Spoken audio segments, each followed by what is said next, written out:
மெல்கிசேதேக்கின் முறைப்படி நீர் என்றென்றும் குருவே.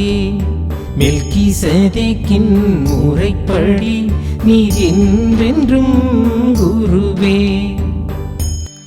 ஆண்டவர் என் தலைவரிடம், நான் உம் பகைவரை உமக்கு கால்மணையாக்கும் வரை நீர் என் வலப்பக்கம் வீற்றிரும் என்று உரைத்தார்.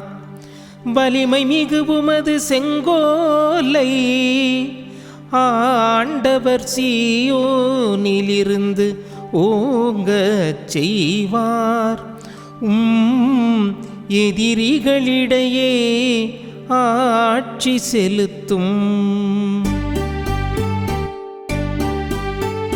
மெல்கிசேதேக்கின் முறைப்படி நீர் என்றென்றும் குருவே. மெல்கிசேதேக்கின் முறைப்படி நீர் என்றென்றும் குருவே.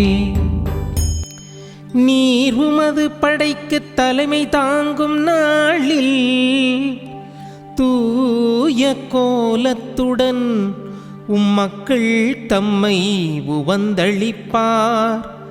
வைகரை கருவுயிர்த்த பனியைப் போல இளம் வீரர் உம்மை வந்தடைவார். மெல்கிசேதேக்கின் முறைப்படி நீர் என்றென்றும் குருவே என்று ஆண்டவர் ஆணையிட்டு சொன்னார். அவர் தம் மனதை மாற்றிக்கொள்ளார்.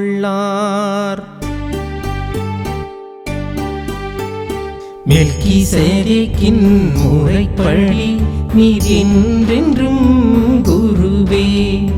மெல்கிசேதேக்கின் முறைப்படி நீர் என்றென்றும் குருவே. கிறிஸ்து இயேசுவுக்குள் பிரியமானவர்களே, இன்றைய நாள் திருப்பாடல் 110 முதல் 4 வசனங்களை நாம் தியானிக்க போகிறோம். பதிலுரை பாடல் பல்லவியாக, மெல்கிசேதேக்கின் முறைப்படி நீர் என்றென்றும் குருவே. அன்பு இறைமக்களே, இந்த திருப்பாடல் 110 இறைவசனம் 1 நாம் வாசிக்கிறோம். ஆண்டவர் என் தலைவரிடம், நான் உம் பகைவரை உமக்கு கால்மனை ஆக்கும் வரை நீர் என் வலப்பக்கத்தில் வீற்றிரும் என்று உரைத்தார். குறிப்பாக தாவீது அரசர் இந்த திருப்பாடல் முதல் வசனத்தில் மிக அழகாக சொல்லுகிறார், எப்போதுமே என் கடவுளாகிய ஆண்டவர் யாவே இறைவன் மட்டும்தான். அவர்தான் உயிருள்ள கடவுள். ஆடு மேய்த்து கொண்டிருந்த என்னை மிகப்பெரிய அரசராக உயர்த்தினார். எங்கெல்லாம் நான் போருக்கு செல்கிறேனோ, கையிட்டு ஒரு குறிப்பிட்ட வேலையை நான் செய்கின்ற போது அந்த வேலையை ஆண்டவர் எனக்கு வெற்றியை தருகிறார். ஆண்டவரே, என்னுடைய பகைவரை உமக்கு கால்மனை ஆக்கும் வரை நீர் எப்போதுமே என்னுடைய வலது பக்கத்தில் இருந்து என்னை வழிநடத்தும் என்று சொல்லுகிறார்.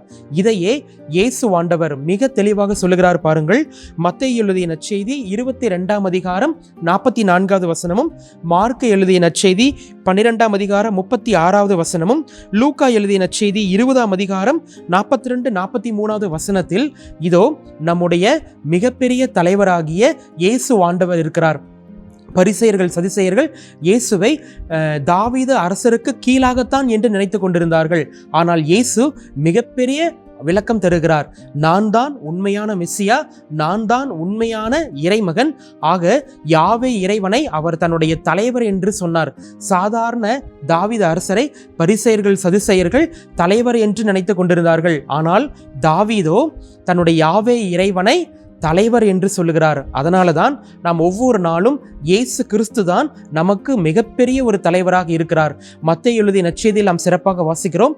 இதோ இயேசு ஆண்டவர் சிலுவையில் அறையப்படுகின்ற போது கடைசி பகைவனாகிய சாவுதான் தன்னுடைய கால்மனை ஆக்குகின்ற வரை கடவுளாக இறைவன் இந்த உலகத்தில் ஆட்சி செய்ய வேண்டும். ரோமையருக்கு எழுதப்பட்ட திருமுகத்திலும் 1 கொரிந்தியர் 15 அதிகாரம் 25 வசனத்திலும் புனித பவுலடியார் மிக தெளிவாக சொல்லுகிறார், இந்த உலகத்தில் ஆட்சி செய்கின்றோர் அனைவரையும் ஆண்டவர் அழித்து ஒழித்து விட்டு இதோ கடைசியாக தன்னுடைய ஆட்சியை பரலோக தந்தையிடம் ஒப்பு கொடுப்பார். அதுவரையிலும் கடவுளாக இறைவன் இந்த உலகத்தை ஆட்சி செய்ய வேண்டும் என்று புனித பவுலடியார் குறிப்பிடுகிறார். ஆக கடவுளுடைய ஆட்சிதான் இந்த உலகத்தில் என்றென்றுமே நிலைத்திருக்கும். நாமும் ஒவ்வொரு நாளும் ஜெபிக்கலாமே, ஆண்டவரே இதோ எதிரியாகிய சாத்தானை எங்களுடைய காலில் போட்டு அமுக்குகின்ற வரையிலும் எங்களுடைய வலது பக்கத்திலிருந்து எங்களுடைய வாழ்நாளை ஒவ்வொரு நாளும் நீர் பாதுகாத்து ஆசீர்வதியும் என்று தாவீது அரசர் ஜெபித்தது போல நாமும் இவ்வாறு ஜெபிப்போம். உண்மையான மெசியா இறைவன்தான், அதுவும் இயேசு கிறிஸ்துதான் என்பது எல்லா மக்களுக்கும் நாம் அறிக்கை செய்வோம். 2வது வசனத்தில் பாருங்கள், வலிமை மிகு உமது செங்கோலை ஆண்டவர் சீயோனிலிருந்து ஓங்கச் செய்வார், உம்முடைய எதிரிகளிடையே ஆட்சி செலுத்தும். எதிரிகள் எத்தனை பேர் இருந்தாலும், நமக்கு எதிராக எத்தனை தீமையான காரியங்கள் இருந்தாலும், ஆண்டவராக இறைவன் செங்கோல் கொண்டு ஆட்சி செய்வதனால் நமக்கு எந்த தீங்கும் வராமல் ஆண்டவராக இறைவனை பார்த்து கொள்வார். அதனால தான் மெல்கிசதேக்கின் முறைப்படி நீர் என்றென்றும் குருவே என்று மிக அழகாக வாசிக்கிறோம்.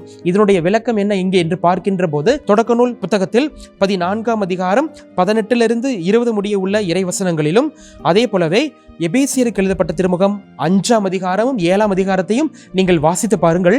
அதில் ஆபிரகாம் இது ஆண்டவருக்கு பலி செலுத்துவதாக போய்கொண்டிருக்கிறார். கடவுளின் தூதனாக இருக்கின்ற இந்த மெல்கிசதேக் என்பவர் அரசரும் அதே வேளையில் கடவுளுக்கு ஊழியம் செய்யக்கூடியவராக இருக்கிறார். அவருக்கு ஆபிரகாம் மிகுந்த காணிக்கைகளை கொடுக்கிறார். இந்த காணிக்கைகள் வழியாக யாவே இறைவன் மிகுந்த மகிமை அடைகிறார். இந்த மெல்கிசதேக் என்பவரை விவிலிய அறிஞர்கள் இயேசுவுக்கு குறிப்பிட்டு சொல்கிறார்கள். இயேசு கிறிஸ்து தலைமை குருவும் அதே வேளையில் மிகப்பெரிய ஒரு அரசராகவும் இருக்கிறார். இந்த அரசரிடத்தில் நம்மையே நம்முடைய வாழ்க்கையை நாம் ஒப்புக் கொடுக்கின்ற போது கடவுளுடைய ஆசீர்வாதம் என்றுமே நிலைத்திருக்கும் என்பது எல்லளவும் சந்தேகமில்லை. அதனால தான் மெல்கிசதேக்கின் முறைப்படி நீர் என்றென்றும் குருவே என்று ஆண்டவர் ஆணையிட்டு சொன்னார். அவர் தம் மனதை மாற்றிக்கொள்ளார். கடவுளாகிய யாவே இறைவனும் இயேசு கிறிஸ்துவும் மிகப்பெரிய அரசரும் குருத்துவமாய் இருக்கிறார் என்பதை நாம் இதிலிருந்து நன்கு புரிந்து கொள்ள முடியும். ஆக அன்பிற்குரிய இறைமக்களே, ஒவ்வொரு நாளும் இதோ நம்முடைய எதிரிகளாகிய சாத்தானை விரட்டி அடிக்க ஒவ்வொரு நாளும் நாம் சிறப்பாக நாம் ஜெபிப்போம். நமக்கு எதிராக வரக்கூடிய தீமைகளுக்காக மன்றாடுவோம். இதோ தீமைகள் அனைத்தும் மறைந்து கடவுளுடைய ஆட்சி என்றென்றும் இந்த உலகத்தில் நிலைத்திருக்கவும் கடவுள் இன்றைய நாளில் நம்மை நிறைவாக ஆசீர்வதிக்கட்டும். ஜெபிப்போமாக. எங்களை நாளும் நேசிக்கிற எங்கள் அன்பின் பரலோக தந்தையை, மெல்கிசதேக்கின் முறைப்படி நீர் என்றென்றும் குருவும் அரசராக இருக்கிறீர். உண்மையே நாங்கள் எங்களுடைய வாழ்வை மது பாதத்தில் நாங்கள் ஒப்புக் கொடுக்கிறோம்.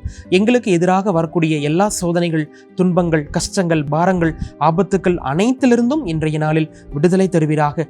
எங்களை முழுவதும் ஆசீர்வதிப்பீராக. எங்களுடைய சந்ததியை ஆசீர்வதிப்பீராக.